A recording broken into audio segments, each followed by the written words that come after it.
देवभूमि हिमाचल का सदियों से ही सनातन धर्म के अनुयायियों के लिए विशेष महत्व रहा है। इसी देवभूमि का एक प्रमुख भाग है मंडी जनपद, जिसे शैव मतावलंबियों की नगरी छोटी काशी भी कहा जाता है। इसका मुख्य कारण है यहाँ स्थित पौराणिक शिव मंदिर और अनूठे रूप से आयोजित होने वाला शिवरात्रि पर्व। जी हां, मंडी का शिवरात्रि मेला जो आज विश्व स्तर पर ख्याति प्राप्त कर चुका है। आइए चलते हैं इस देव मिलन के महाकुंभ में।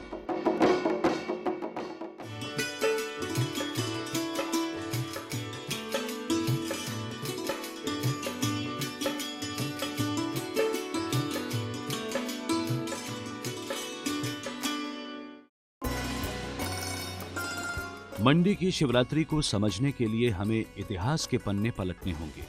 मंडी रियासत का इतिहास लगभग 730 वर्ष पुराना है।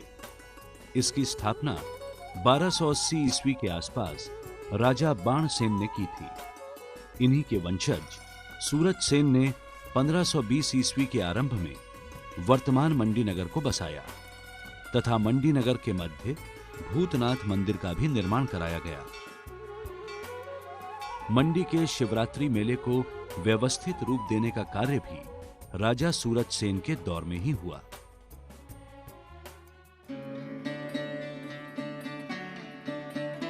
लोकमत के अनुसार सूरजसेन के 18 पुत्र अपने शैशव काल में ही स्वर्ग सिधार गए।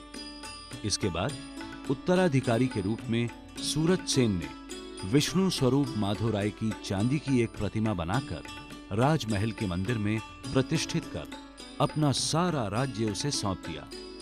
तब से माधोराय ही प्रतीक स्वरूप मंडी रियासत के राजा माने जाते हैं। हालांकि माधोराय विष्णु के प्रतीक रूप हैं, लेकिन मंडी के राजा, सामंत और प्रजा शैव मत के उपासक माने जाते रहे हैं। मंडी स्थित शिव मंदिर जैसे पंचवक्त्र, अर्धनारीश्वर, भूतनाथ और त्रिलोकनाथ मंदिर इस बात के प्रमाण हैं। हिमालय का समूचा क्षेत्र शिवधाम के रूप में ही जाना जाता है।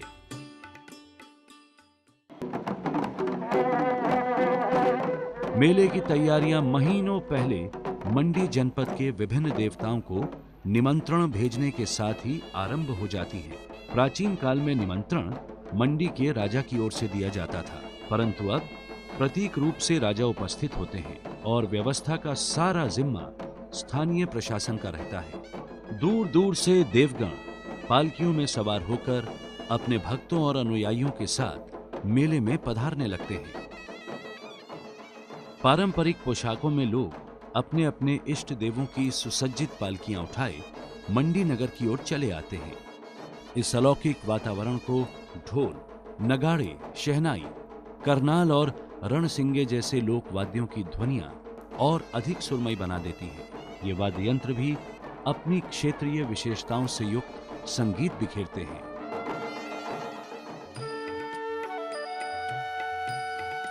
सबसे पहले हम रुख करते हैं माधोराय के मंदिर की ओर, जहां देवगणों के हाजिरी देने का काम जारी रहता है। यह है तो विष्णु का मंदिर, परंतु इसके दमदमा महल के निकट होने का एक विशेष अर्थ है। प्राचीन काल से यह मान्यता है कि राजा लोग भी दिव्य अवतार हैं और प्रभु से इस निकटता के कारण पूजनीय भी हैं। प्राचीन समय में दिव्यांश वाला राजा प्रजा के केंद्र में होता था और आज भी प्रतीक के रूप में राजवंश के लोग वहां मौजूद रहते हैं। राजा के समय में मंडी शहर स्थित जगन्नाथ, श्यामा काली, रामचंद्र, जालपा देवी, सिद्ध काली, भुवनेश्वरी, त्रिलोकनाथ और भूतनाथ, इन 8 देवी देवताओं की पूजा अर्चना कर इनके नामों से मेले आयोजित होते थे। ये परंपरा अब भी जारी है। मंडी पहुंचकर देवी देवता अपने अपने स्थानों पर सम्मान और प्रतिष्ठा की वरीयता अनुसार बैठते हैं। माना जाता है कि पहले इस देव महाकुंभ में लगभग 70 देवी देवता पहुंचते थे, किंतु अब 200 से अधिक देवताओं का इस पवित्र महोत्सव में आगमन होता है। पूर्व परंपराओं के अनुसार आज भी सभी देवरथ और पालकियां मंडी के राजाधिराज का अभिवादन करती हैं।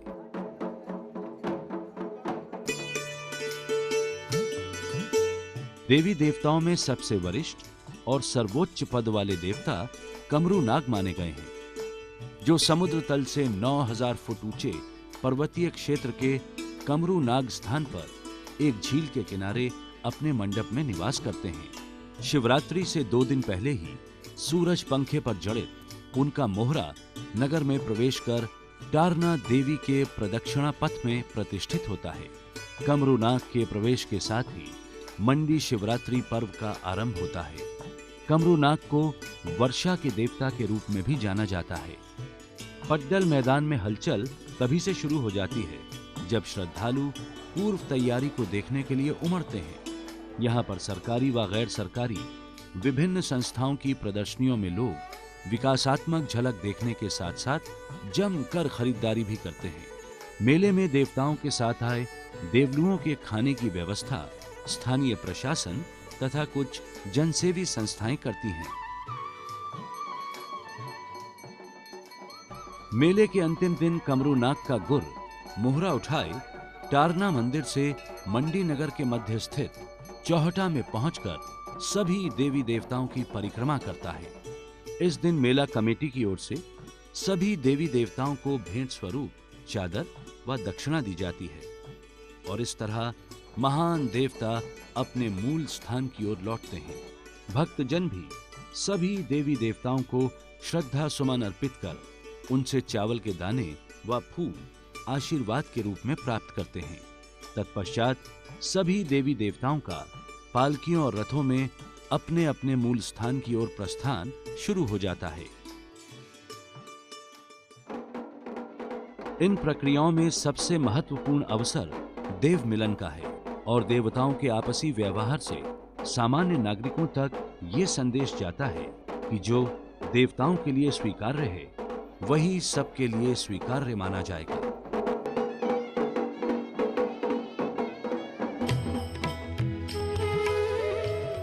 देव समागम का आरंभ मुख्य अतिथि द्वारा राजमहल में स्थापित माधो राय के पूजन से होता है तथा उसके बाद बैंड बाजे तथा लोक वाद्यों की धुनों के संगीतमय वातावरण में उनकी पालकी शोभा यात्रा में सबसे आगे चलती है। इस शोभा यात्रा को स्थानीय भाषा में जलेब कहा जाता है।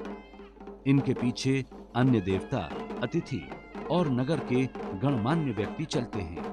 जलेब में शामिल होने वाले लोगों द्वारा पहना जाने वाला मंडी का विशेष लहरिया साफा दर्शकों को बरबसी अपनी ओर आकर्षित करता है। माधो राय की पालकी के साथ चलने वाले देवी देवता पड्डल मैदान में विराजित होते हैं और श्रद्धालु अपने श्रद्धा सुमन अर्पित कर उनसे आशीर्वाद प्राप्त करते हैं। लगभग 4-5 दशक पूर्व शिवरात्रि मेला सेरी मंच पर होता था। फिर स्थान कम होने के कारण ये मेला पड्डल में आयोजित होने लगा। सायंकाल सभी देवी देवता वाद्य यंत्रों व ढोल धमाके के साथ अपने निर्धारित स्थलों को विश्राम करने हेतु वापस आ जाते हैं। अगली प्रातः वे पुनः पड्डल मैदान में विराजमान होते हैं। ये क्रम मेले के दौरान सप्ताह भर जारी रहता है। देवताओं के साथ आए बजंतरी वाद्य यंत्रों पर लोक धुनों और नृत्यों का प्रदर्शन भी करते हैं। मेले में 3 देवियां बाखली की बगलामुखी, पंडोह की बूढ़ी भैरवा व मंडी की रूपेश्वरी शिवरात्रि से 1 दिन पूर्व नगर में प्रवेश करती हैं। ये तीनों देवियां महल में रानीवास में प्रतिष्ठित अष्टभुजाधारी मां दुर्गा के मंदिर परिसर के निर्धारित स्थान पर पर्दे में ही विराजमान रहती हैं। इसके अगले दिन आई 3 अन्य देवियां काश्मीरी माता, धूमावती तथा बुसाई माता भी इसी परिसर में रहती हैं। इन 6 को नरोल की देवियां भी कहा जाता है। मेले के अंतिम दिन भी ये सभी ना तो मेले में जाती हैं, ना ही चौहटा यात्रा में, बल्कि बाहर से ही अपने मूल स्थानों को वापस लौट जाती हैं। शिवरात्रि पर्व अत्यंत मनोहारी लगता है क्योंकि काफी दूर दराज के क्षेत्रों से आए देवी देवता अपने समान धर्मी देवताओं के साथ विशेष तरीके से गले मिलते हैं और अपने से बड़े के प्रति आदर दर्शाते हुए फिर से अपने अपने क्षेत्र के लिए अभिमुख होते हैं। देवता गण जब आपस में गले मिलते हैं, कनिष्ठ अर्थात छोटे को बड़े देवता की परिक्रमा करनी होती है। देव मिलन के इस अवसर पर लोग जब घेरे में नृत्य करते हैं तो बरबस एक समा बंध जाता है।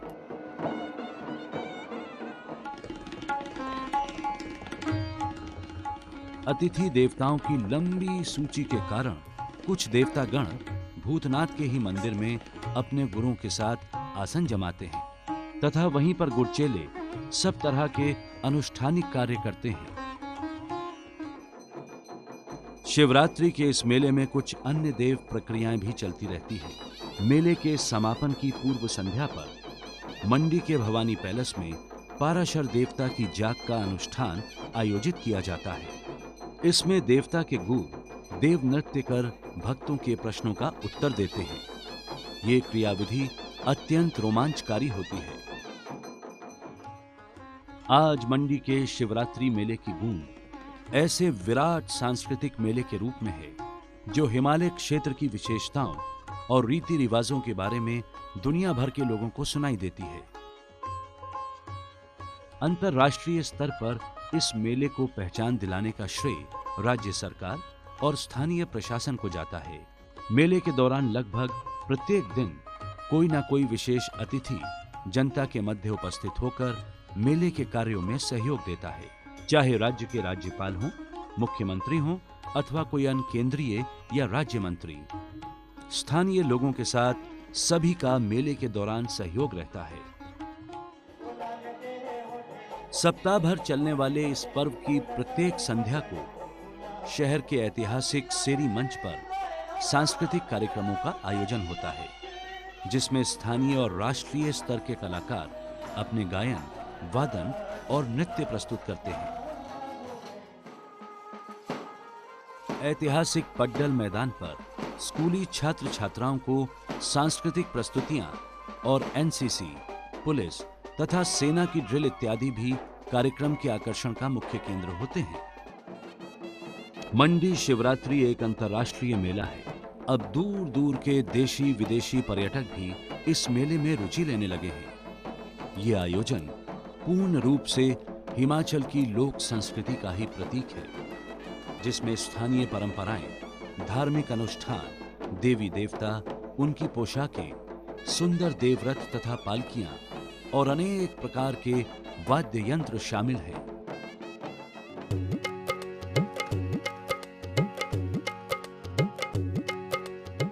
शिवरात्रि मेला देव संस्कृति का एक अनूठा मंगलमय मिलन है, जिससे जुड़ी है आम आदमी की आस्था और अपने देवताओं के प्रति गहरा विश्वास। ये संस्कृति का एक अद्वितीय आयोजन है, शायद विश्व का एक अलग आश्चर्य।